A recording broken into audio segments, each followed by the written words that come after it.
नमस्कार विद्यार्थी मित्रांनो, माझे नाव हेमंत गिरीपुंजे आणि स्वागत आहे तुमचं आपल्या यूट्यूब चॅनलवर, ज्याचे नाव आहे करंट अफेअर्स विथ हेमंत. तर कोणताही वेळ न वाया घालवता सुरू करूया आजचे टॉप करंट अफेअर्स. आज दिनांक 7 ऑक्टोबर. दिवसभरात घडलेल्या सर्वच चालू घडामोडी या व्हिडिओच्या माध्यमातून आपण पाहणार आहोत. तत्पूर्वी आपण काल पाहिलेला प्रश्न पाहूया. भारत आणि कोणत्या शेजारी देशाने पहिला क्रॉस बॉर्डर रेल्वे लिंक स्थापित करण्यासाठी सामंजस्य करार केलेला आहे? तर या प्रश्नाचे योग्य उत्तर होतं भूतान. त्यानंतर आजचा आपला पहिला प्रश्न, राष्ट्रीय कॅडेट कॉर्प्स NCCच्या महासंचालकपदी कोणाची नियुक्ती करण्यात आलेली आहे? तर या प्रश्नाचे योग्य उत्तर आहे पर्याय क्रमांक 4, वीरेंद्र वत्स यांची NCCच्या महासंचालकपदी नियुक्ती करण्यात आलेली आहे.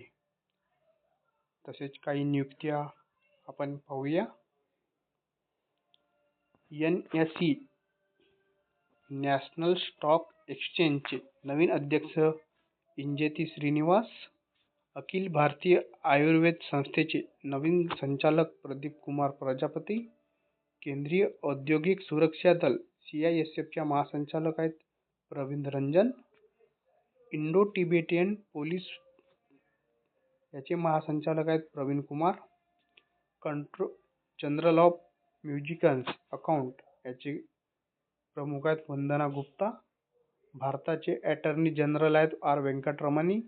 टाटा मोटर्स MD आणि CEO आहेत शैलेश चंद्रा. भारतीय वनस्पती सर्वेक्षणचे 23वे संचालक आहेत कनम दास.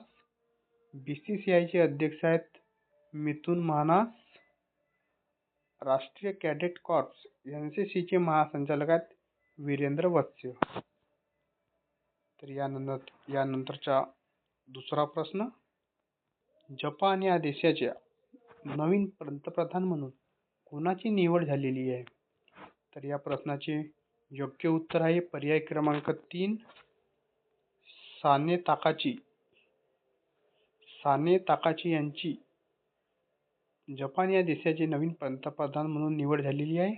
त्यांचा पक्ष आहे लिबरल डेमोक्रेटिक पक्ष आणि त्यांना एकूण 185 मते मिळालेली आहेत. त्याबद्दल आपण थोडक्यात माहिती पाहूया. सुदान या देशाचे पंतप्रधान आहेत कामिल अल तय्यब इद्रिस. पोर्तुगाल देशाचे पंतप्रधान आहेत लुईस मॉन्टेग्रेनो. युक्रेनचे पंतप्रधान आहेत युवेली स्वेरिडेंको. रवांडाचे आहेत जस्टिन नेंगुयमा. म्यानमारचे आहेत यू नो सॉ. जमैकाचे आहेत अँड्र्यू होलेनेस. थायलंडचे पंतप्रधान आहेत अनुचित चार्नविराकुल. फ्रान्सचे पंतप्रधान आहेत सर्बेस्टिन लोकोर्नु. जपान देशाचे पंतप्रधान आहेत साने ताकाची. त्यानंतरचा तिसरा प्रश्न, भारताची स्टार वेटलिफ्टर खेळाडू Mirabai Chanu world weightlifting championship 2025 मध्ये कोणते पदक जिंकलेले आहे? तर या प्रश्नाचे योग्य उत्तर आहे पर्याय क्रमांक 2, रौप्य पदक, सिल्वर मेडल या ठिकाणी जिंकलेले आहे. त्याच्याबद्दल आणखी आपण थोडक्यात माहिती पाहूया.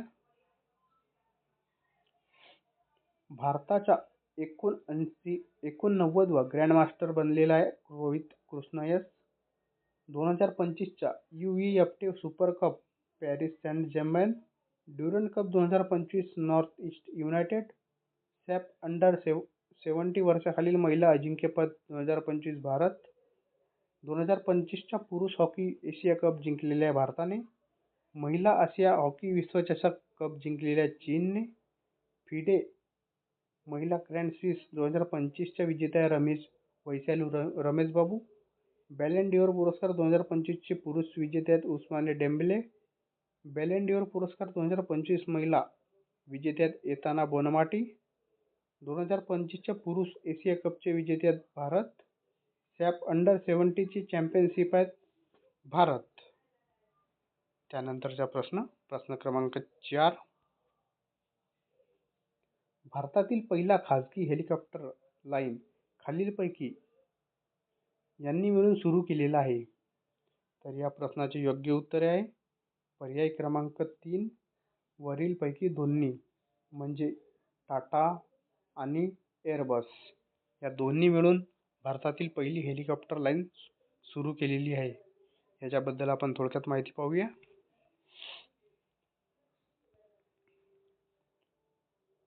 नाव आहे final assembly line Tata Airbus H125 FAL.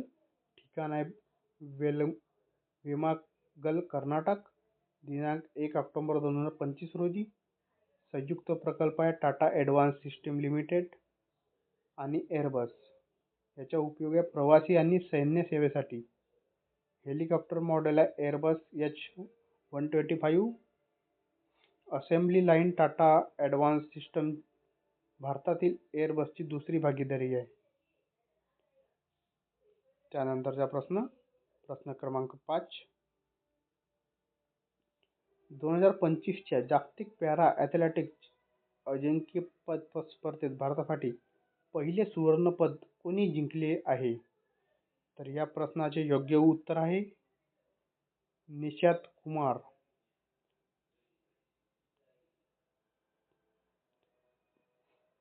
त्यानंतरचा प्रश्न क्रमांक 6. जागतिक आदिवासी दिवस केव्हा साजरा करण्यात येत असतो? तर या प्रश्नाचे योग्य उत्तर आहे पर्याय क्रमांक 3 ऑक्टोबर महिन्याच्या पहिला सोमवार. हा दिवस जागतिक मानवी वस्तीच्या स्थिती आणि सर्वांना पुरेसा निवारा मिळण्याच्या मूलभूत हक्कावर लक्ष केंद्रित करतो आणि शहरी जीवन सुधारण्यासाठी संयुक्त राष्ट्रसंघाने याची सुधारणा केली. संयुक्त राष्ट्रसंघाने 1985 मध्ये जागतिक आदिवासी दिनाची स्थापना केली. हा दिवस पहिल्यांदाच 1986 मध्ये नैरोबी, केनिया येथे साजरा करण्यात आलेला होता. त्यानंतरचा प्रश्न क्रमांक 7. जगातील सर्वात उंच 2025 50 फूट हुआजियांगा ग्रँड कॅन्यन ब्रिजचे उद्घाटन कोठे झालेले आहे? तर असे कारनामे करणारा आपला एकमेव देश आहे तो म्हणजे चीन. या प्रश्नाचे योग्य उत्तर आहे पर्याय क्रमांक 2 चीन. पुलाचे नाव आहे हुआजियांग ग्रँड कॅन्यन ब्रिज. याची उंची आहे 625 मीटर. जगातील सर्वात उंच पूल आणि लांबी आहे 2890 मीटर. याचे महत्त्व आहे पर्वतीय गुईझोऊ प्रदेशात पायाभूत सुविधा, पर्यटन आणि आर्थिक विकासाला चालना देणे. चीनबद्दल थोडक्यात माहिती पाहूया. चीनचे अध्यक्ष आहेत शी जिनपिंग. चीनची राजधानी आहे बीजिंग आणि चीनचे चलन आहे रेनमिबी. त्यानंतरचा प्रश्न क्रमांक 8. डाळींबने आत्मनिर्भरताचा कालावधी किती आहे? तर या प्रश्नाचे योग्य उत्तर आहे पर्याय क्रमांक ए 2025 ते 2031. याचे मुख्य उद्दिष्ट आहे भारताला डाळींमध्ये स्वावलंबी बनवणे आणि आयात अवलंबित कमी करणे. उत्पादनाचे लक्ष्य आहे 2030 ते 2031 पर्यंत 350 लाख टन. लागवड क्षेत्र लक्ष्य आहे 310 लाख हेक्टर. त्यानंतर प्रश्न क्रमांक 9.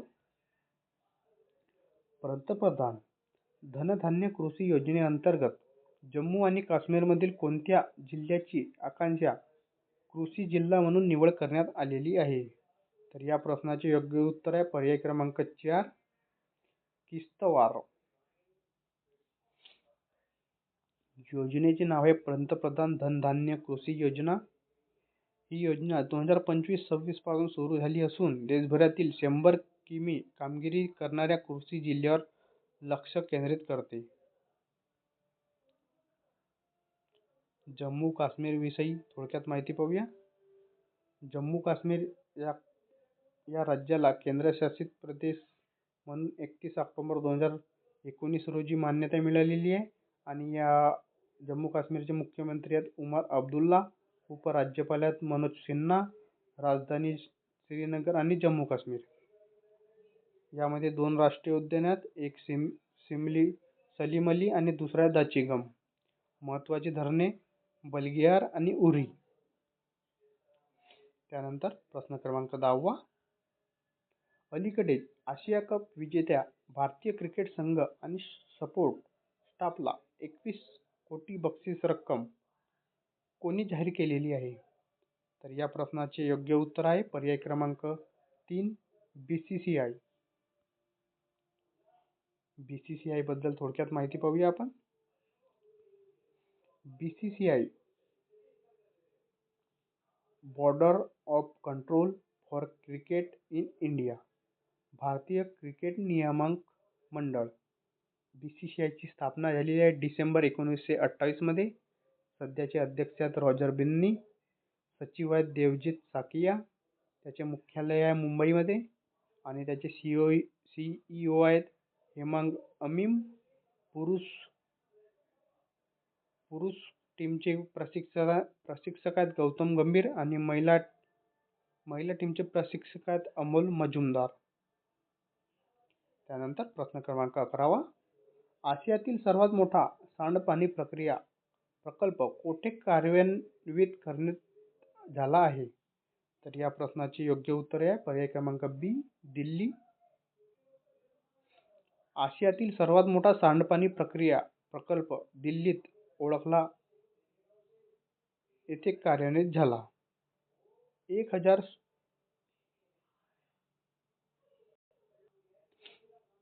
1,16,000